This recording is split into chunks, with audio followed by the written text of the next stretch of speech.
Doamne, niciodată nu m-ai iubit mai mult ca acum. Desculți de orice pretenție, urc dealul suferințelor, dar te simt lângă mine pe drum. Și mei vântură țărână în văzduh în urma mea și blestemă de nu mai tace, dar nu-l opresc. Urc înainte tăcând. Tu-l privești și pe el și pe mine și-ți place. Ce-i regele? Un vreasc, odată cu popoarele strivit în teasc. Ce-i coroana? O veștejire, când nu mai ai apă și pâine pentru cei duși în robire. Și urc mai departe, zdrențuit în orice mândrie, ca cel mai de pe urmă în împărăție. Văile voiesc de învingători, dar ce deșertăciune! Soarele se împotmolește într-o furtună de nori, ca o întăciune. Ce-i omul? Un ciorchine de dureri, ce nu-și găsește pacea pe lume nicăieri. Ce-i cerul? Ceva ce-i prea departe, când împrejuri atâta sânge și atâta moarte.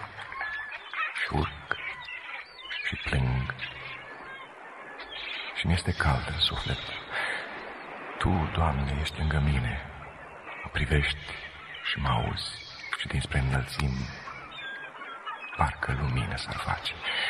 Deși nu prețuiesc mai mult ca firul de fum, simt că niciodată, Doamne, nu m-ai iubit mai minunat ca acum.